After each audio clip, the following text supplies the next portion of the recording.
At the request of a listener, I am going to share a story that I briefly touched on in a previous episode about a full circle moment I had with my middle school bully. There are no acts of physical violence mentioned in this episode. We are going to discuss other ways of being bullied that we need to deal with sometimes, including the very real online trolls. This is the LeNora Faye Show.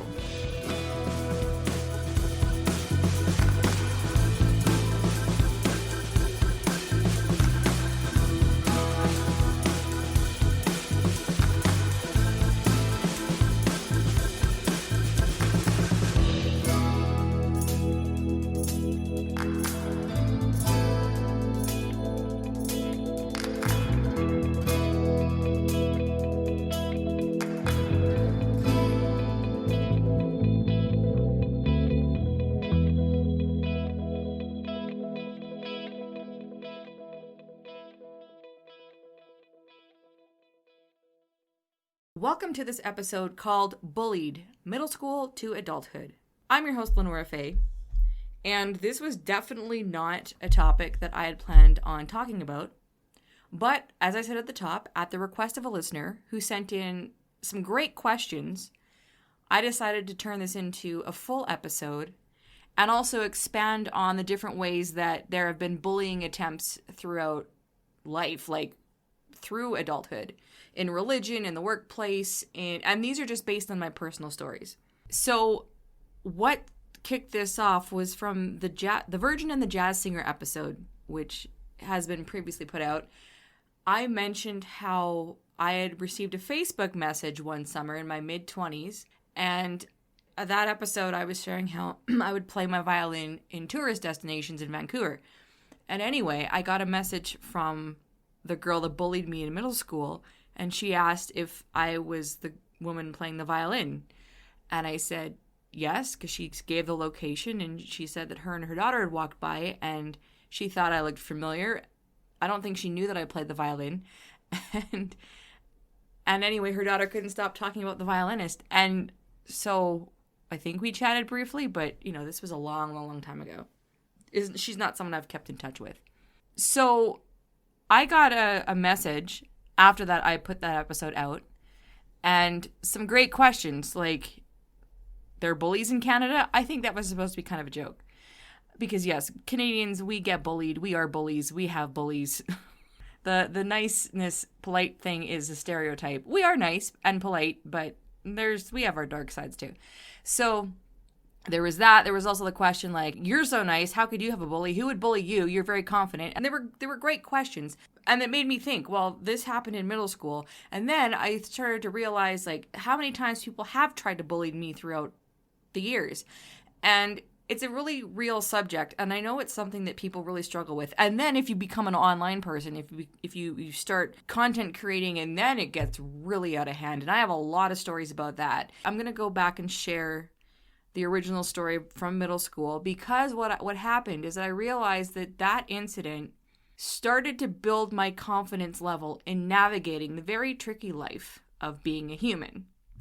Now, this is not going to be everybody's story, obviously, but I am sharing it because I do feel that there is value in sharing that experience and the subsequent experiences, because we have to stand up for ourselves. And sometimes it's easy. Sometimes it becomes easier for those of us who have very strong characters and backbone. But even still, like some of us who don't mess with me, we have our moments too. So I'm going to share that journey just to showcase whether you are someone that nobody messes with, whether you're someone that's constantly picked on, even as an adult, whatever. It's good to talk about because it's relevant, and especially if you're in the online space. Oh my goodness. Even today, I was surprised certain comments I was getting on YouTube. Actually, I wasn't surprised. I hadn't even thought about it to check. I'm like, these morons. Anyway, I'll get into that later. So, this is going to be a longer episode, I have a feeling, because there's a lot to say. So grab some popcorn and some wine or whatever you prefer to drink. I'm drinking lemon water. So let's go back to middle school. By the way, middle school sucked. Oh, if you are listening and you are in middle school, my condolences. So I was in middle school in 1995, 1996. This was just like Wi-Fi did not exist. There was definitely no Netflix, and thank goodness there was no social media. 95. Age 12, 13. The bullying started, I believe, the second year I was in middle school. So I had moved. My parents made the wonderful decision to move our family from northern Alberta, Canada, which is where I'm born and raised, to southern Alberta, Canada. In the long run, it was a good idea. But when you're 12 years old and you're yanked from your world down to a whole new different way of living, and there is a difference between northern Alberta and southern Alberta. I'm not going to explain it. I already had a weird upbringing as it was, but this was, I went from being a star personality. I was in school orchestra because they had school orchestra up there. I was doing violin performances, and I was, about to go to a brand new junior high and all that stuff. And then my parents, they had a great career opportunity. And it was close to a bigger city. So there was that. But I was yanked out of that cozy environment that I lived in to down here. Well, I still live in the area, but down in southern Alberta. And there was no orchestras in school. Mind you, I did go into a college orchestra. So it did work out in the end, but still. I went from going to a brand new junior high school to a middle school. So I was back with elementary school level kids, and that was my 7th and 8th year. And at 12 years old, I didn't know anybody. Everyone had their cliques, their established groups, and I come in as the new girl. What I didn't realize is the community that we moved down to was very white, and I'm a biracial girl, and there was already issues with that for me because I had one black parent, one white parent, couldn't explain anything about anything, also didn't grow up with a TV, so I had no concept of black culture, so people were very curious about me, and I couldn't explain anything. And the minute I said that I had a black dad, they had all these stereotypes that I did not fit into. So I walked into that in this environment in middle school, new girl, awkward, because I couldn't explain my heritage. I couldn't explain why my hair was straight and I had tan skin, but I wasn't super dark. And then sometimes I would get really dark, and I was trying to experiment with makeup, all these things that we go through, especially as teenage girls, like 12, 13, 14. And then you don't have your group. You don't have, I was always a social person. So it was always easy for me to make friends. But then my friend groups were changed because I'm a social butterfly. And I was also a person that dressed like a teacher. I started wearing high heels when I was 12. And I had to wear dresses due to my upbringing, but I was starting to find my own style, which did not fit into anything. So, and also I was missing orchestra. They had band, so I started that. So I came out of nowhere and had no clue what I was walking into. And the mentality was very different from Northern Alberta. So seemed like everybody was sexually active and all that stuff. And I had the body of an adult by the time I was 12. There was a lot going on. A lot going on. But I'm also someone that has a very strong personality. So I am not an easy target to be picked on. Yes, people tease me. I mean, I've been teased since kindergarten for being a brown girl in a mostly white community through wherever I lived. And I always fought back again, not physically, but verbally. So I could always stand up for myself. But there was something a little off-kilter about the 12 to 13 age, the middle school. There's this quote from, was not Lilo and Stitch. What is it? Home? I think it's called Home. Anyway, Rihanna voices one of the characters, and then there's that alien creature. I think I've only seen it once. But she says, the character says something about middle school girls being so mean. And them being the worst. I'm like, that is so true. I'm 42 years old, and middle school was seriously the worst time of my life. I survived the first year somehow. I don't remember how this started, but I just remember that things were getting really, really miserable. I really struggled the second half of 7th grade because I wanted to be myself, but I didn't even know what that meant, and I wasn't fitting in anywhere. But I was in everything. I was in band, I was in drama, I was an A student, all that stuff, and starting to go to college orchestras. I was in sports. I was an overachiever, but that was not helping me fit in. After being kicked out of various different groups because I was just, being friendly to everybody or friends with everybody, but not really connecting with my people yet. And really wanting to go to college already. So, I didn't get people my own age. I really didn't. Somehow there was something brewing between, it wasn't even between me and someone else, but there's always this group of people, a group of girls with a spokesperson, and I'm not going to say her name. I remember that she was actually introduced to me before I started school because a family friend of ours knew her and thought that we would be friends. Because this girl, I think she had been held back a year, so she was already, she made me look my age. And I was already someone that looked older, and I was tall for my age back then. But she was, again, full-blown adult looking at that point. Biggest kid in the class. I think she was a year older. She just, she ruled the roost. And after a while, we didn't get along. And I don't, we hung out, I think, briefly. And then that dissipated. And, yeah, I was the weird girl without TV and a lot of other things. Things started to get really, really tense. And then I remember having to really defend myself because I was biracial but I didn't look like what people thought a black person should look like. And I didn't even know what that meant, even though, I saw my dad every day, but my parents did not explain race, and I had no idea what people were seeing on TV. I was starting to go to friends' houses. The few friends that I did have that did have TVs, I would sneak over to, and they'd rent me movies and stuff. And so, but I didn't have an understanding. And there was, again, this was a very different environment down near a bigger city. And so, again, it's not because I'm an easy target. I could defend myself, but somehow I found myself with a full-on bully. And here's the thing. It went from, yes, I'd always been teased. We all get teased for different things. This was now starting to get to, I didn't want to go to school because of what was going to be said about me by this person, by the group that this person was running. And again, I've never been in a physical fight, and it wasn't I just have no concept of that. That just does not happen for me. And so that was not going to happen. But I was just very uncomfortable, very miserable, and my reaction is to do something about it. So it got to the point where, regardless of what I was wearing, regardless of how I was walking in the hall, I was constantly being teased by this person. And it just kept getting worse and worse. And again, this is so long ago now. Now we're talking 1996. Long ago. And to the point I kind of forgotten about it. And there were so many things going on. There was a pocket in that time where I did not have any friends at school. I was just not gelling with life or with anybody there. That was hard. This was a pivotal moment that taught me to be okay with dining alone, being by myself, being very self-sufficient, and being comfortable and confident.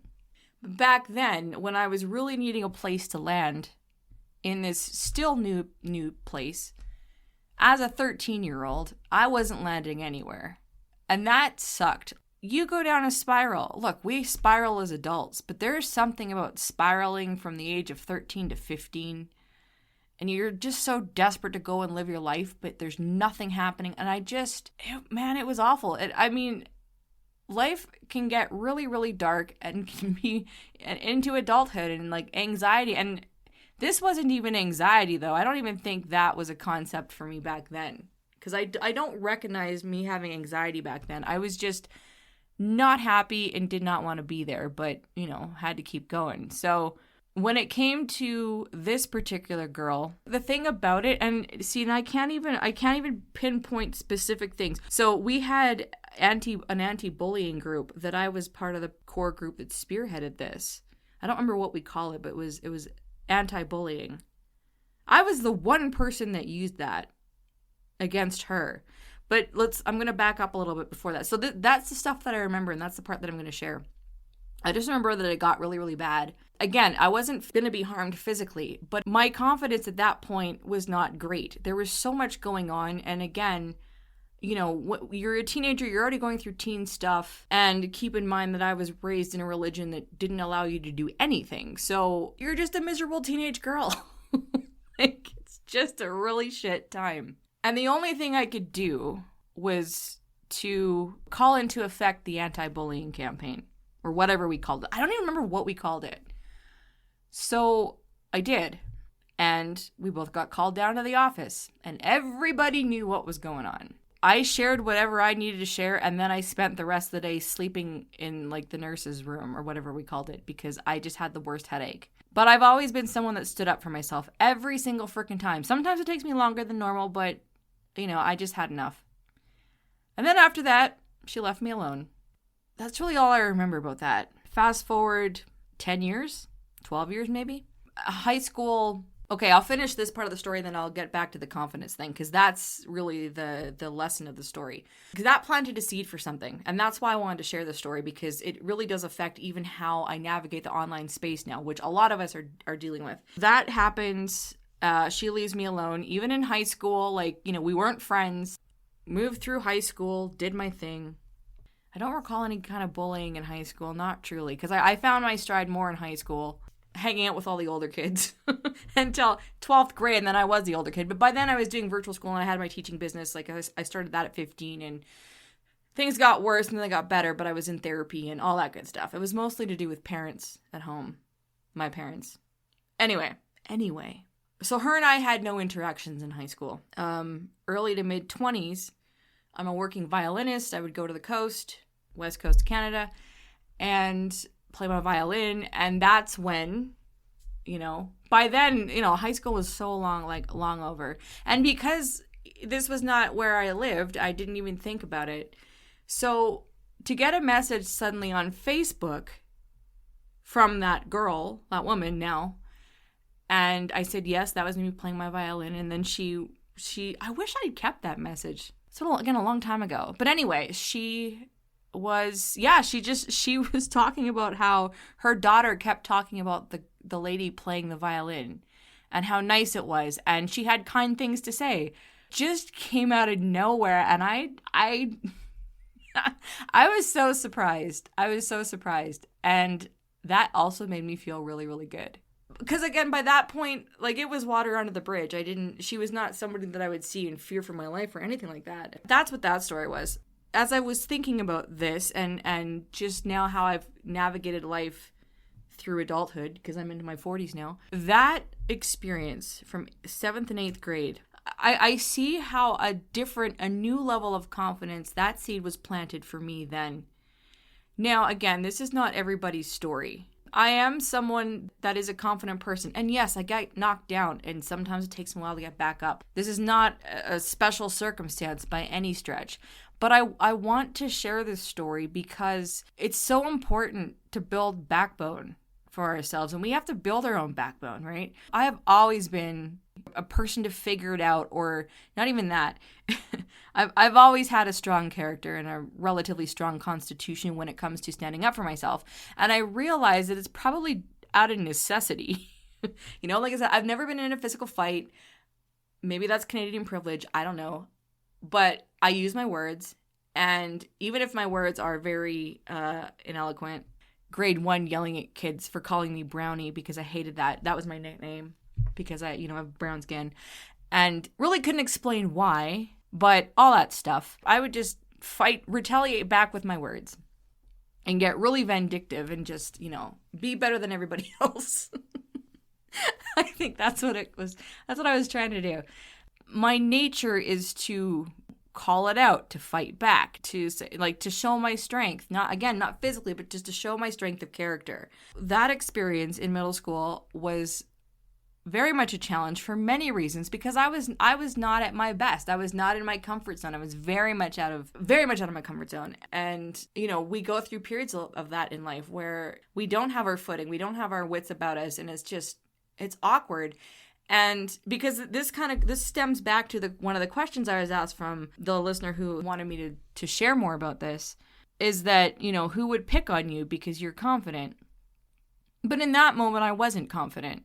I think in earlier years, I became confident in myself, and I was not picked on in school. And then, teased, yes, but picked on, no. And then I was taken out of that comfort zone, placed in a whole new world down here, and had lost my sense of self. And someone who had a stronger character than me, who was mean, decided to pick on me. But I do what I do best and turn that into a situation that served me in the end. Again, before I started recording this, I was writing down different instances, like in my 20s and 30s, where I could see, like, I was in situations where people were trying to bully me, but I didn't let that happen. Because even by high school, I was that kid in school that if something was unfairly graded, I would go and speak to the teacher and then get the lesser grade while everybody else got the bigger grade. And actually, that reminds me, in college, we had a grammar teacher. No, the communications teacher. Awful, awful, awful, awful. I went and said something to the dean, because that's what I do. We had enough, but I was the only one that was going to say something. So I said something. And, like that's kind of how I've been. I'm the moderator. I'm the person that's in the middle, listening to both sides, but trying to find something good for us, me, everybody. Anyway, wasn't bullied in college. In my 20s, I went back to my childhood religion after my mom died. And that is a whole different podcast. There's so much, and it's tricky because there might be members still who listen to this. But I'm pardon the pun, gonna tell the truth someday. That's an inside joke for people that know what I'm talking about. Anyway, what I realized is that experience, again, gave me backbone to stand up for myself. That's the point. I went back to my childhood religion in my early 20s after mom died for a few years. And very strict, certain rules have to be applied. But I seemed to skate through that. Nobody bothered me about how I was dressing, the fact that I wore high heels, the fact that I was a working musician. Again, maybe because I was a violinist and that was acceptable and I wasn't playing in bars, even though, I would miss church sometimes to go play for corporate events because that's how I was earning my living at the time. And I thought about it because I heard from many other people my age and even older that were constantly being chastised and criticized by, the leaders of the organization and all that stuff for what they were doing. And no one ever bothered me about anything. And I didn't really think too much about it. I thought, well, people liked my parents. That's probably why. They like me through association. But come to think of that, I don't think that was the case, because by that point, I had very, very strong background. I had a very strong sense of self. And whatever I was doing in my life, I did it with the best intentions. Not that I was perfect, but you know what? I was not the person that you criticized. Not because you couldn't tell me things. It's just I didn't give off that vibe. I was confident in myself enough to be like, this is who I am. This is what I'm doing. I'm not doing anything with ill intent. And maybe it doesn't look like, what most people are doing, but this is who I am. It was a strong sense of self, and I just did not find myself in any of those conversations or ever that environment. And that served me well until the next time I got into, when did I lose my footing again in life? After my violin career ended. And then I started dating, the only public relationship I've ever had so far, in my late 20s. And navigating living with somebody and being around his friends and all that stuff, and me going, I don't want to be here. I don't like these people. But I wasn't bullied in that sense. I think, and that's the point, again, I want to make. Dealing with, because I'm thinking workplace, I'm thinking religion, I'm thinking even within your own family. Not that I have those stories, but, hearing from many people. Oh, and then there's the, when you're someone that's chosen not to have kids, there's a lot of that. But how I've navigated all those things in my life is having a strong sense of self. And again, to do that, sometimes you have to get knocked down a few times. But I do realize that is my nature, is to just get up, stand up for myself and say, no, this is who I am. This is what I'm doing. And this is how I'm doing it. And that's it. So there's stubbornness in there too. But I will say that has prevented a lot of bullying, because I can see, even in that religion, I was thinking of a couple older women that, would try and kind of talk down to me in a condescending way, and I didn't let that happen. And they never tried that again.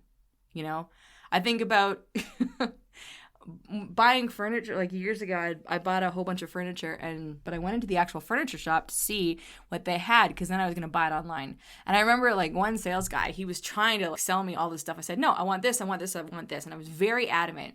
And he looked at me at one point and he said, where did you learn to be like that? Did you take a course? And I didn't quite understand what he meant. But he was talking about my attitude. I said, no, this is just how I am. So again, I realized like I am born this way, but life sharpens your abilities to be more of yourself. And that includes standing up for yourself, right? Because I know not everybody's like that. Or you are, just in a different way. So I highly advocate for that. Now, I don't have a lot of experience working for people. I've been an entrepreneur since teenagehood, and that's gotten me through for the most part. But I have times where I've had jobs, and I remember I wrote this down because I wanted to tell this story because this was an observation I had in my 20s. I worked as a musician and a music teacher. And then there was one point where I did have a part-time job working as an insurance agent. And I remember that they hired this girl, and we were the same age, and she had come from a really horrible working environment. And I remember my boss and manager at the time were telling me how, you know, they were so happy that they got her. They were saving her from this, you know, really crappy work environment and everything. But then I noticed they started treating her the exact same way from where she came from. And I was like, and I mean, she was a much better employee than I was, but they treated her like crap. And it dawned on me years later, it's not that she was doing anything, but I don't know what your guys' thoughts are on energy projection. You know, you attract certain things. But because she went in with this, and this is not something I picked up from her, but she led with that story, and she led with this vibe, I guess, that my boss and the manager were treating her the exact same way. And they treated me really, really well. I remember when I left, like even, I remember when my mom died and I was working there part-time and I was building my teaching practice, and they closed down the office and came to mom's funeral and, you know, and things like that. And when I left that job, like a few months later to go full-time back to my teaching practice, you know, they gave me like this awesome goodbye party and everything like that. Like they treated me super, super well. And they did not treat her that way. And again, she was a better employee than I was. I've thought about that over the years, just certain things, but I'm going to say it's how I carried myself. Because if I'm someone's employee, yes, I absolutely will take criticism. Some, you know, I won't always like it, but I have a strong sense of self in knowing I'm here, I'm doing my thing. Ultimately, you can't bother me. And that helps so much. Because even recently, you know, I came across that where I'm looking at how people are treated. And then when someone tries to say or act the same way to me, I don't try and change them, but they recognize quickly that you're not going to get the result from me that you're hoping for, because this is not what I'm about, right? And so it's made me look back again at different situations where there was definitely potential to be bullied. And it goes over my head, but I go, oh my gosh, they were trying to bully me into something. But no, like I'm not going to bend and cave, or we're going to do the thing that you want done, but you don't have to speak to me that way or trying to control me that way, or you're not going to get very far. And that's something worth looking at for yourself, because, you know, not everyone's going to like you, not everyone's going to agree with you. And now I'm going to get into the online stuff. Everything I've shared has been about face-to-face, in-person stuff. Whatever you got to do to build up your confidence, to stand up for yourself, is worth it. Because there's always going to be times in life where someone's going to come at you. You know, in dating and friendships and meeting people, right? And it's not even about putting up a good front. It's just part of my nature. And I'm not as aggressive as I used to be as far as personality-wise. I used to assume that I always had to stand up for myself. And I don't operate that way anymore. I just show up. I am how I am. And when I do have to, you know, stand up for myself, I do. Before I get into the online stuff, I was thinking before I started, I think this was before I started blogging, I had been diagnosed with PCOS, and I was thinking about getting an IUD. And I had gone to a couple specialists. The first one that my doctor had recommended to me, I got in to see her. And I was in my mid-30s at that point. Of course, I was very vocal that I was not having children. I wasn't quite as vocal yet because, I was blogging at that point. Right, because I shared that story on my blog when I was doing that. Anyway, she was, doing the whole, oh yeah, you'll change your mind if you get an IUD, and when you have to get it replaced, you're going to be in your 40s and your fertility. I'm like, I'm not having kids. It's not a big deal. And that's when I had to really exert my strength, because she gave me a lot of flack for that, but I shut that down too. And that's when I really became a bear. I'm like, no. But again, that's another experience. We have to advocate for ourselves in healthcare, especially as females. Even in Canada, we have to do that, right? So it's just something where, again, whatever age you're at, and whether you feel you have a backbone or not, you got to develop it. You really do. Because there's always going to be something. I'm not saying that to be negative. I'm like, we're dealing with humans here, right? But I've learned that it's much easier to navigate. And it's not because I have to have a fight. I'm pretty polite about everything. And the response, the feedback is good. In real life, online, different story. But you respect that they don't get you, and you get that respect back. That's what I found.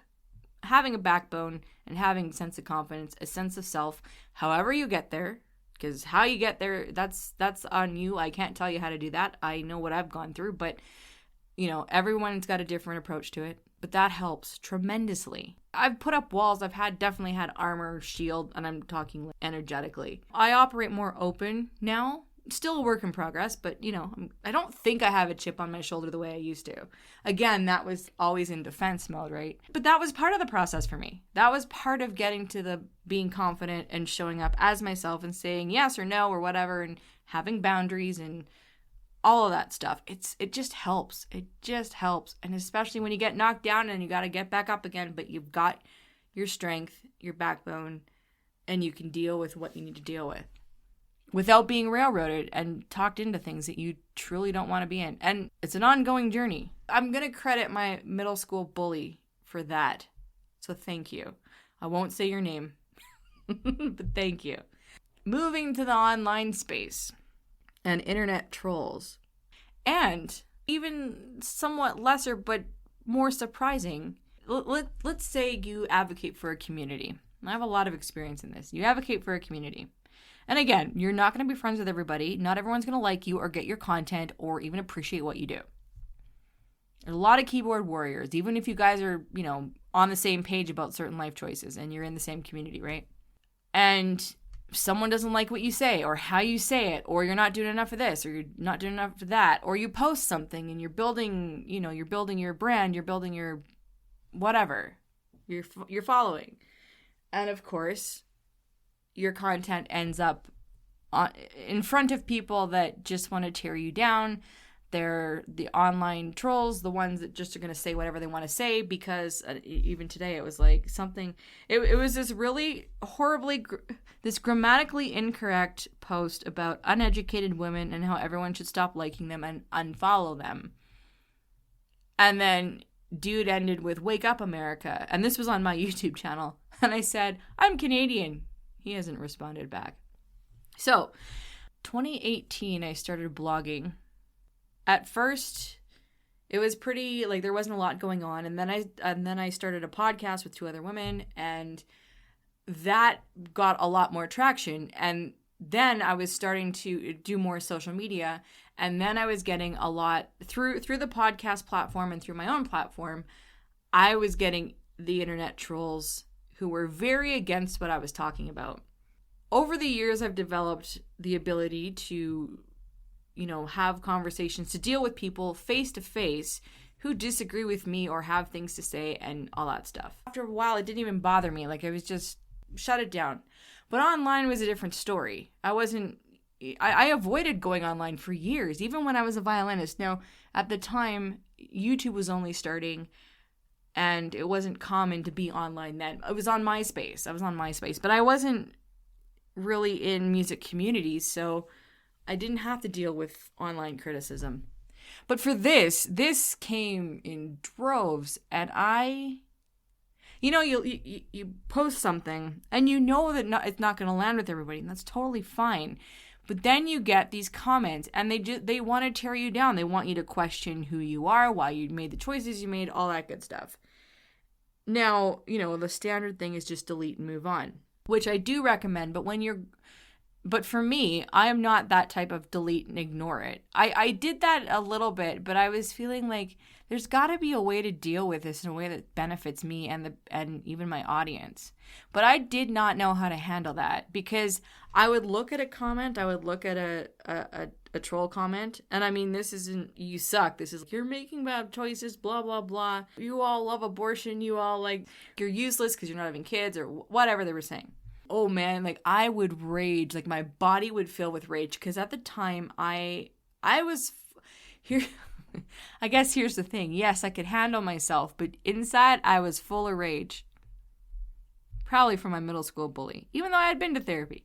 Full of rage. I would feel that rage from my toes to the top of my head, wanting to write back something horrendous, but my Canadian tact politefulness would be, well, this is not going to serve them, it's not going to serve you, and it's not going to serve what you're trying to build. So how I dealt with this for the first couple of years of being online was tagging my podcast co-host. It was Kristen, because there was two of them, and Kristen is an author. She knows exactly what to say, and so I would tag her, and she was always kind enough to write the best remark back. And that's how I handled that for a while. But then I got to the point where I'm like, okay, LeNora, you have to learn how, if you're going to become an online presence, whether it's this or for another thing, you have to learn how to navigate this. I did have to talk to myself about this, because this is what stops people. Whether you're doing something for fun, or you're doing advocacy work, or you just want to start a page for whatever reason, most people don't do it because they just don't want to deal with the online stupidity. And I don't blame you at all. It's a lot. It's totally a lot, even when you do know how to deal with it. So this took a lot of work over a couple years. Honestly, it did, because I was like I'm reacting in a way that's not great, because it's zapping my energy. But I believe in what I'm doing, and I had to figure out a way to make this work for me, so that then if I would see a post, I would only delete it if it was very harmful, if it was slanderous or even really derogatory, because I knew that the anger wasn't technically directed at me, but I recognized that people reading this would hurt a lot of people. So I can't even think of an example, but if it was really, really derogatory or really, really harmful, I would remove it. Everything else I would leave up and then deal with it. So I don't remember how this got started, but I started to train my body to not react. I didn't love it, but when I would see that, I need to be excited about this and figure out how to use this to my advantage. So once I went in with that mindset, I got excited when I'd see these posts. I'm like, oh, great, I know what to do with this. So slowly, before I got to that level, I talked to myself. I'm like, okay, we have to figure something out here, because we can't be taking Kristen all the time, because, she goes to bed early, and sometimes you have to deal with that. And I'm not great at waiting. Like, I need to react now. I need to respond now. I need to get this done now. I am that person. So what would happen is that I figured out a way to respond in a way that made me feel satisfied. There was no point getting in arguments with people. I knew that, but I had to make it work for me. So it was a clumsy start. I would try and be funny, and that wouldn't always work, and tried to throw in some facts about whatever, and of course, that wasn't satisfying enough for me. So I was like, okay, there's got to be something better. My stuff started to pick up a bit more, and the comments were a lot more frequent. That happened around a time where I was starting to have events to promote, like virtual events, and then the podcast was really going and all that stuff. So I decided to turn that into marketing material, and that was when it changed for me. And that's when I no longer reacted. I no longer felt anger. I mean, I would get annoyed, yeah. But especially if I'm like, you guys keep saying the same thing over and over again. But I turned it into a sport. I turned it into fun. I started screenshotting the answers. Well, I would reply. I would always reply with a plug to something. Either it was a new episode, it was a convention, it was a book. I don't care what it was. Whatever it was that I had made or was a part of that I wanted to promote, I would answer with well, thanks for your opinion, or whatever. Go check out this episode we talked about, or I would say something that promoted. So always be marketing. That was the strategy I used. I would turn every single comment into a marketing post. And then I would because sometimes it would go back and forth. And sometimes they would get annoyed and delete it. I remember one time on TikTok I was doing this, and the person on the other end was like, "Oh, well, no wonder you aren't married. You keep replying. You can't not reply." I'm like, "You're on my page." And I kept going back and forth. And then he came back. I think it was he came back a couple months later. I'm like, "Oh, I haven't seen you in so long." And then he deleted all his comments. So what I would do is I would post my response with marketing material. Like I would plug something, and then I would immediately take a screenshot, because sometimes they would get what I'm doing and they would delete their comment. And then I would turn it into content for my stuff, for my social media. And that really, really changed the social media game for me. So that is how I deal with online trolls and commentary. I use it to my advantage. This show is new, and it hasn't really pissed anybody off yet. The intent is it's not going to be something that pisses people off, I don't think. But in any event, I know how to deal with online people. And, sometimes the conversations have gone somewhere where they've resulted in actual conversation. But most of the time it's just, keyboard warrior doesn't like something, has to say something, but is never going to respond back. So you just use that to your advantage. But my point is that it takes away the sting for the most part. It makes it so much easier to navigate the online space. And then, as I'm doing new things in the online world with this show and with my social media, because after a while that did get exhausting too. But that was a very specific topic that pisses people off. So, this is a little bit different. But either way, you'll always be criticized. There'll always be someone who wants to come after you for something. But that experience changed how I view online, and again, gave me more backbone in dealing with that. And now I can create whatever, and I don't feel, it's not that you never have your moments of self-doubt, and it's always good to feel confident, and sometimes you just don't. But all these experiences have really added to my experience, like in developing my sense of self-worth. And because here's the other thing, actually, there's another point, is when you are creating something and you aren't getting any reaction, that, especially when you're an artist and you love an audience, I'm raising my hand here, that also sucks. And it's like, you got to navigate that. So then there's navigating that. It's like, well, I'd rather have troll comments or, negative reactions than no reaction at all. Because a lot of times you put stuff online and you don't get any reaction. But you got to keep going, especially when you want to grow something and you believe in something, right? And you just feel it's what you're there to do. So all of that, using all those experiences to create, to give you, to help you build your backbone, your confidence, your sense of self-worth, because it ultimately it all comes down to you. You have to decide that for yourself. You can have friends and family and, a decent group of people saying you're doing amazing, which is great, but you have to believe it. And then, when you are wading through shit where you got to be the one that picks yourself up. Point is, 50 minutes into this, thank you guys for listening if you're still listening to this. It's using the trials and tribulations of life to use it as your backbone. And I'm not saying use it as a sob story, but it can help build resilience. But that's up to you.